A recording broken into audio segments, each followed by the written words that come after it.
सहारा दीजिए आकर कि तुमसे प्यार हो गया। दुनिया से हारा हूँ कि अब मैं लाचार हो गया। आप सभी को मेरा श्री गौरी शंकर सीताराम राधे श्याम।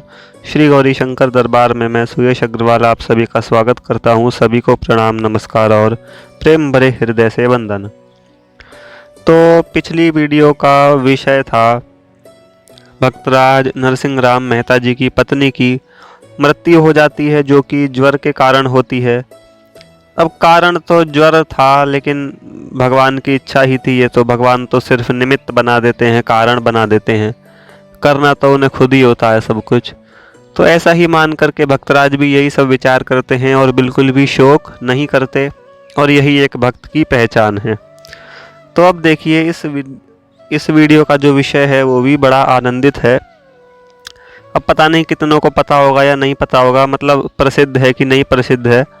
जैसे कि नरसी का भात तो बहुत प्रसिद्ध है, और जो पिताजी का उनके श्राद्ध होता है वो भी।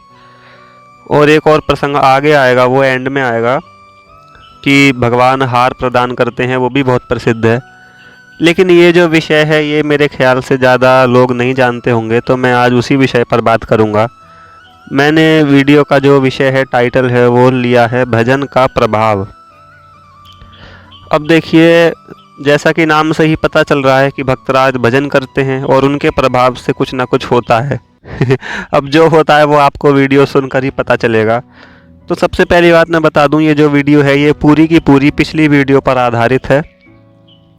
यानी कि आप पिछली यदि पहले सुन लेंगे पत्नी की मृत्यु वाली, तो उसी के आधार पर ये वाली भी है, तभी ये आपको समझ में आएगी, वरना आधी अधूरी सी रहेगी। तो मैं वीडियो आई बटन पर लगा देता हूँ, पहले उस पर क्लिक कीजिए और पुरानी वाली जा कर के देखिए, तब यहाँ पर आइएगा। तो चलिए शुरू करते हैं भजन का प्रभाव। अब देखिए होता क्या है, जैसा कि मैंने कहा कि पिछली वीडियो पहले आपको देखनी पड़ेगी। तो पिछली वीडियो में ये आता है कि भक्तराज को एक नीच जाति का व्यक्ति भजन का आमंत्रण देता है, और भला भक्तराज जाति वाति का ध्यान क्यों रखें, उन्हें तो भजन से मतलब है। तो वो निसंकोच अपना भजन करने चले जाते हैं, रात भर वहाँ पर भजन करते हैं, और सुबह सुबह उनकी पत्नी की मृत्यु हो जाती है।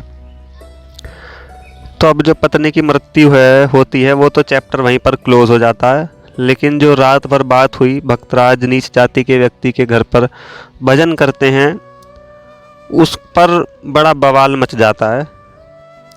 अब भाई बवाल क्या हो गया वो तो सब आपको पता ही है। दुनिया जो है अपना ताना मारे बिना छोड़ती नहीं है, निंदा करे बिना छोड़ती नहीं है। तो बस वही सब होता है। जो नीच जाति के घर पे रात भर बैठ करके भक्तराज हमारे भजन कीर्तन करते हैं, तो उसका समाचार सारी नागर जाति में फैल जाता है। अब जो दुर्जन व्यक्ति है वो बेचारा, मतलब बेचारा क्या कहूँ, मूर्ख ही कहूँगा मैं तो, उसके पास दूसरे की निंदा करने के सिवा और काम ही क्या है। तो बस भैया इसी तरह के नागरों को नरसिंह राम जी की निंदा करने का एक बहाना और मिल गया। अब नागरों के चौरे पर नरसिंह राम की चर्चा जोरों से होनी शुरू हो गई। अब कोई किस तरह की बात कहे, कोई किस तरह की बात कहे। और इधर हमारे भक्तराज का भोलापन देखो, सरलता देखो। उन्हें है सिर्फ भजन से मतलब है। कोई नीच जाति का हो, ऊंच जाति का हो, बीच का हो, कैसा भी हो, उन्हें क्या मतलब, उन्हें तो भगवान का भजन करना था। वो उस बेचारे नीच जाति वाले व्यक्ति ने भक्तराज को भजन का आमंत्रण दिया, तो वो बिना सोचे समझे चले गए। अब भाई जेन्युइन बात है, ऐसा होना भी चाहिए। भगवान का जहाँ नाम लेना हो, भजन करना हो, गुणगान लीला चिंतन ये सब करना हो, तो वहाँ ऊंच नीच जात पात क्या देखी जाए। लेकिन अब जो भक्त नहीं है, जिनकी भगवान में श्रद्धा नहीं है, फिर वही वाली बात है, जो भगवान में विश्वास नहीं रखते, अब वो तो सब अपना यही बातें करते हैं। तो मेन कारण ये था, उनकी जाति के जो लोग थे नागर ब्राह्मण आसपास के सारे, वो ये कह रहे थे कि ये नागर ब्राह्मण होकर के नीच जाति में कैसे चला गया, और उसके घर रात भर पड़ा भी रहा। तो अब कोई कहे कि उस भगत ने तो देखो जात पात की मर्यादा को भी डुबो दिया, अब तो वो हद से बाहर जाने लगा है। हमारा दुर्भाग्य है कि हमारी जाति में यही ऐसा भगत पैदा हुआ है। तो अब और बाकी जितने भी लोग थे सब अपनी अपनी बात कहें कि सभी लोग जानते हैं कल वह भजन का बहाना करके रात भर एक ढेड़ के घर में निसंकोच पड़ा रहा। मतलब ढेड़ उसे कह रहे थे, वो जो नीच जाति वाला है। अब तो उसे कोई कुछ कहने वाला भी नहीं है। पत्नी भी मर गई, बेटा भी मर गया, लेकिन फिर भी अपनी आदतों से बाज नहीं आ रहा। यदि ऐसे ही करता रहा तो हमारी सारी नागर जाति का सत्यानाश हो जाएगा। तो अपना यही सब, जिसका जैसा मुंह उसकी वैसी बातें भैया। कोई कहे अब तो कलयुग का पूरा प्रभाव फैल गया। एक उच्च कुल का ब्राह्मण एक नीच जाति वाले व्यक्ति के यहाँ रात भर बैठा रहता है। धरती ऐसे पाप का बोझ कैसे सहन करेंगी। कोई कोई तो ऐसी ऐसी बातें। तो अपना पूरे जूनागढ़ में नागर जाति में सभी नागरों में कोलाहल समझ गया। तो भैया सारे सभी जो भी थे जातिवादी सब इस बात पर सहमत हो गए कि हाँ वो गया था और उसने ये गलत किया। तो अब वहाँ पर देखो निर्णय क्या लिया जाता है। तो सब ये निश्चय करते हैं कि आज से जो नरसिंह मेहता है उसको जाति से बाहर निकाल दिया जाए, यानी वो अब नागर ब्राह्मण नहीं माना जाए, उसको जाति से बाहर कर दिया जाए। ना तो उसके साथ कोई हंसे बोले बैठे, ना उसके साथ चले, ना कोई उसके घर पे जाए, ना कोई खान पान हो उसके साथ, और ना ही और कुछ हो। मतलब वो हमारी जाति का अब है ही नहीं। अब उसे हम नागर ब्राह्मण मानेंगे ही नहीं। बोलिए श्री भक्त वत्सल भगवान की जय। अब देखिए मैं एक बात कहना चाहूँ, भक्त के जीवन ऐसा ही होता है। भगवान हर तरह की परिस्थिति भेजते हैं, कसौटी भेजते हैं कि हाँ ये भक्त उचित है कि नहीं है, मेरे विश्वास पर खरा उतरता है कि नहीं। तो वही बात होती है। अब ये सब लोग तो अपनी बड़ी पवित्रता मान रहे थे ऐसा करके कि हमने एक पागल आदमी को अपनी जाति से बाहर निकाल दिया, अच्छा ही करा। लेकिन इन बेचारों का दुर्भाग्य ही है जो ऐसे भक्त को अपनी जाति से ये बाहर कर रहे हैं। अब देखो होता क्या है, जो इस वीडियो का विषय है मेन, वो है मैंने रखा है भजन का प्रभाव। यानी कि अब संसार ने तो अपना प्रभाव दिखा दिया जो उसे दिखाना था। मतलब उन्होंने बेमतलब ही बिना किसी दोष के जो एक सीधा सरल आदमी है उसको अपनी जाति से ही बाहर निकाल दिया। और अब उन त्रिलोकाधिपति भगवान का प्रभाव देखना कि क्या होता है। जो वीडियो का मुख्य विषय है वो है भजन का प्रभाव। और अब जो नरसिंह राम जी का भजन है उसके प्रताप से उसकी महत्ता इतनी है कि भगवान अब देखो कैसा खेल रचाते हैं। अब होता क्या है, दूसरे दिन एक वही नागर जाति के आदमी के यहाँ किसी की उसकी माता का एकादशा के श्राद्ध के निमित्त जाति भोज था। भैया जैसा मैंने बताया कि श्राद्ध पितृपक्ष चल रहा था वहाँ पे जूनागढ़ में। तो जैसा कि अभी नरसिंह जी के पिता का श्राद्ध हुआ था ऐसे ही वहाँ किसी और का होगा, किसी का भी हो, खैर उससे मतलब नहीं है। तो जैसा कि नरसिंह राम जी ने जाति भोज रखा था वहाँ पे प्रथा ही है, जैसा कि मैंने आपको बताया था पिता के श्राद्ध वाली वीडियो में, कि वहाँ पूरे जूनागढ़ को भोजन कराना होता है। तो अब भैया ऐसा ही किसी और के यहाँ भी था। तो अब जैसा कि प्रथा है तो जेन्युइन बात है, पूरे जूनागढ़ को उस घर के द्वारा आमंत्रण दिया गया। लेकिन जात से बाहर होने के कारण नरसिंह मेहता जी को निमंत्रण नहीं दिया गया। और अब शाम हुई तो जिसके यहाँ पे था उस घर में सभी नागर एकत्रित हुए और भोजन करने के लिए अपना लाइन लगा करके बैठ गए। और इधर हमारे भक्तराज को देखो, उन्हें कुछ बेचारों को पता ही नहीं है। वो अपना जैसे भजन में है वैसे ही तल्लीन है बिल्कुल। उन्हें यही नहीं पता कि मैं जाति से बाहर कर दिया गया हूँ, ये हुआ हूँ, वो हुआ हूँ। अब खैर सही बात है भाई, जो भगवान का भक्त है उसे इन बातों से फुर्सत भी कहाँ। उसे जाति से निकाल दो, घर से निकाल दो और कुछ भी कर दो, उसे दुनिया से ही भगा दो तुम मार पीट के, तो भी वो बेचारा आनंद में ही रहेगा, भगवान का शुक्रिया ही करता रहेगा। सच्चा भगवान का भक्त तो प्रभु से यदि दूरी हो जाए उसकी तो उसे ही सबसे बड़ा दुख समझता है। बाकी तो संसार से कोई उसे कितना ही दूर भगा ले वो आनंद ही मानता है, उसे फर्क क्या पड़ता है। तो लेकिन अब भक्तराज को तो कुछ पता नहीं था। लेकिन अब जो हमारे प्यारे भक्त वत्सल दीन दयालु करुणा निधान कृपा निधान भगवान हैं, जो नंद नंदन भगवान श्री कृष्ण हैं, उनको ये बात अखर गई। अब भैया भक्त ने तो कुछ कही नहीं, खैर भक्तराज को कुछ पता ही नहीं है कि ऐसी ऐसी बात है जो वो भगवान का आह्वान करते। लेकिन इस बार भगवान ने खुद ही डोर पकड़ ली बिना भक्तराज के पता चले। उन्हें भगवान ने सोचा अब थोड़ा इन्हें नागरों को सबक सिखाना चाहिए। मतलब बिना किसी दोष के वो मेरा भक्त है, वो सिर्फ उसके घर रात में भजन करने ही गया था, और तो और भजन के चक्कर में उस बेचारे की पत्नी की भी मृत्यु हो गई। उसके बावजूद भी ये लोग ऐसा बर्ताव कर रहे हैं, तो अब इनको थोड़ा अकल ठिकाने लगानी चाहिए। तो भगवान को खैर कितनी देर लगती है, भगवान तो पूरे तीनों लोगों की अकल ठिकाने 1 मिनट में लगा दें। तो भगवान ने भी वही बात है, भगवान अपना अपमान तो सह लेते हैं, भक्तों का अपमान वो कदापि सहन नहीं कर पाते। तो भगवान ने नागरों को भी भक्तराज के अपमान का बदला लेना उचित समझा। उन्होंने तुरंत अपनी एक विचित्र माया फैलाई।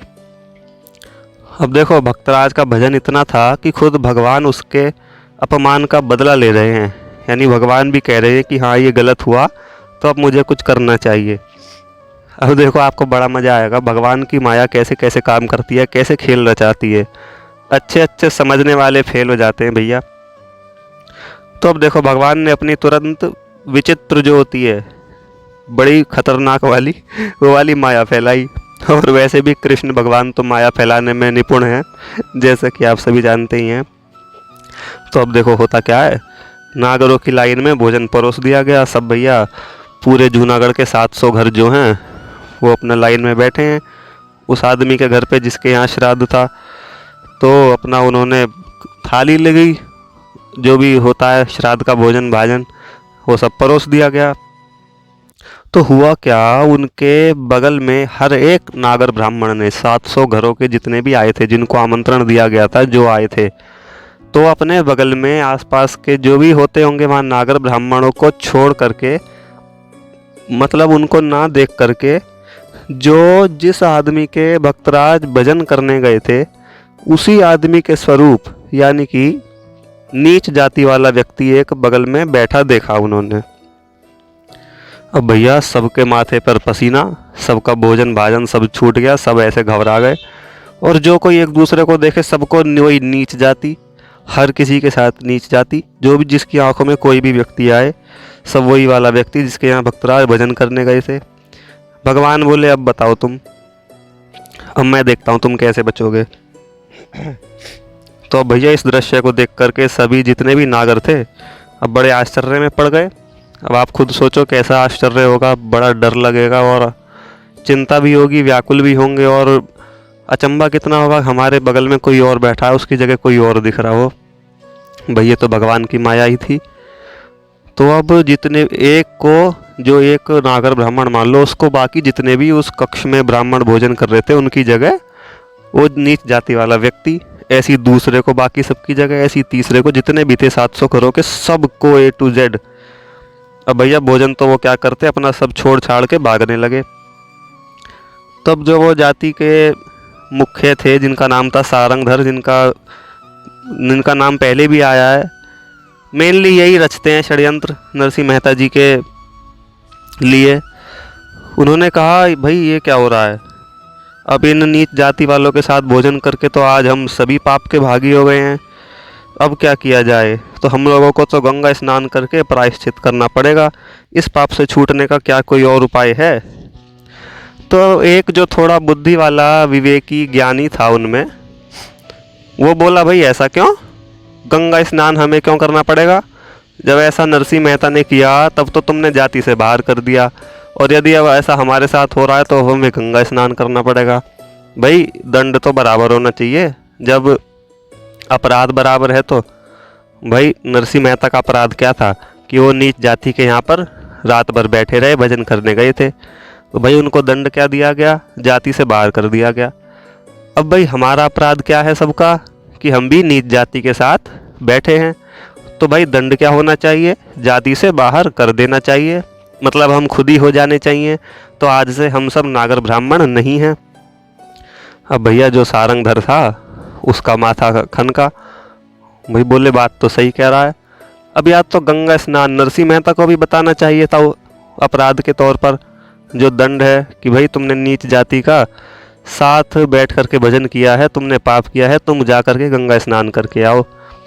अब जो दूसरा विवेकी था, थोड़ा ब्राह्मण नागर, बोला तुमने उन्हें तो कुछ बताया नहीं, बिना बताए बेचारे को उसे जाति से ही बाहर कर दिया कि अब ये नागर ब्राह्मण माना ही नहीं जाएगा।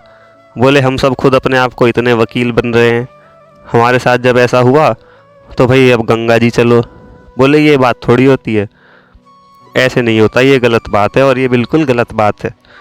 तो अब किसी ने कहा, तो भैया फिर सबने माना कि नहीं भाई ऐसी बात नहीं है, नरसिंह राम भगवान श्री कृष्ण के एक निष्ठ सच्चे भक्त हैं। अब देखो जब किसी दुर्जन व्यक्ति पे ऐसी मार पड़ती है ना भगवान की तरफ से, तो वो अपने आप ही सीधा हो जाता है। कहाँ तो वो अभी थोड़ी देर पहले कह रहे थे कि सिर ढोंग करने जाता है, ढेठ के घर रात भर पड़ा रहा था, अब सबकी जबान पे ये बात आ गई कि नहीं वो भगवान के सच्चे निष्ठ भक्त है। तो भैया फिर ये निश्चय होता है कि चलो गलती उनसे भी हुई थी, तो भगवान हमने उनको दंड थोड़ा गलत दिया, अपनी मर्जी से जाति से बाहर कर दिया, अब भगवान ने गलती हमको भी करवाई दी, हमसे भी वही गलती करवा दी। और वो भाई इतना तो समझ ही गए कि ये भगवान के ही द्वारा, मतलब नरसिंह राम जी के ही हिसाब किताब का कुछ है, क्योंकि हर कोई ऐसा समझ सकता है, उसमें दिमाग है कि कोई ऐसी साधारण तय चीज़ नहीं है ये कि हमारे बराबर, हम खुद ही कल्पना करके देखें यार, सोच के देखो, हमारे बराबर में बैठा कोई और हो और हमें दिखे कोई और, तो कितना गजब लगेगा उस आदमी को। तो निश्चय यही होता है, वहाँ पे जो और थोड़े दो चार विवेकी पुरुष थे, सब ने कहा कि नहीं गलती हुई है हमसे, तो हमको जा कर के नरसिंह मेहता जी से माफ़ी मांगनी चाहिए और उनको दोबारा से अपनी जाति में शामिल कर लेना चाहिए।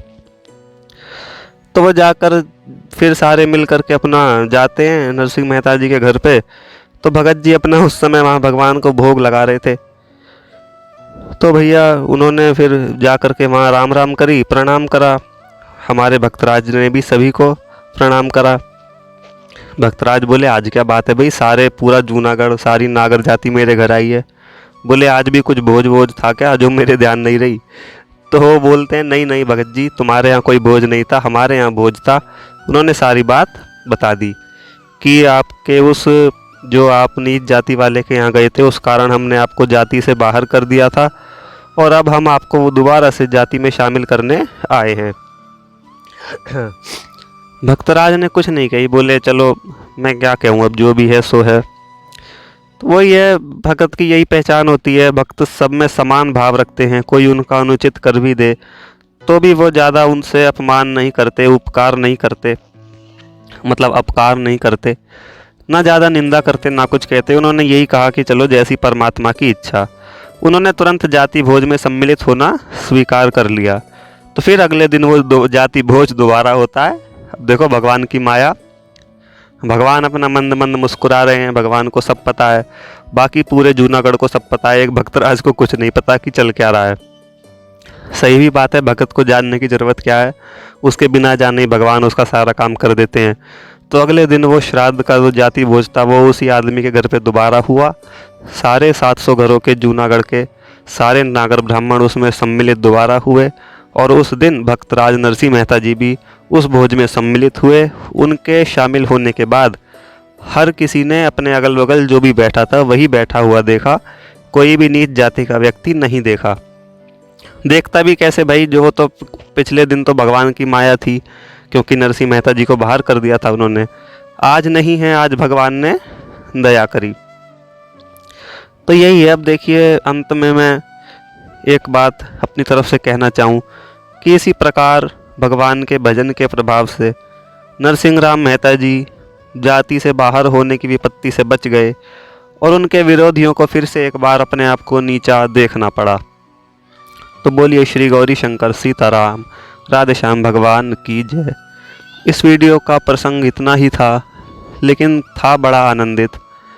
वही वाली बात है, एक बार फिर से दोबारा बार बार यही बात आ रही है कि हमें सिर्फ भगवान का अनन्य भाव से चिंतन करना है, भजन करना है। बाकी हमारी जितनी भी सारी बातें हैं वो सब भगवान खुद ही संभाल लेते हैं। तो अब देखिए इस लीला में क्या हुआ कि भक्तराज को कुछ पता ही नहीं है कैसे क्या क्या हो रहा है। भगवान ने खुद ही स्वयं ही सारा अपना काम कर दिया, जैसा कि भगवान ने वचन भी दे रखा है, योगक्षेम वहाम्याम, कि तुमको कुछ पता चले ना चले, मैं अपनी तरफ से पूरा काम तुम्हारा कर दूंगा। तुम सिर्फ मेरा अनन्य भाव से भजन करो, चिंतन करो। तो चलिए इसके आगे का प्रसंग अगली वीडियो में। इस वीडियो में इतना ही। मुझे आशा है जिसने भी सुनी होगी पूरी, उसको बड़ा आनंद आया होगा। तो सभी को आनंद मंगल सहित श्री गौरी शंकर सीताराम, राधे श्याम।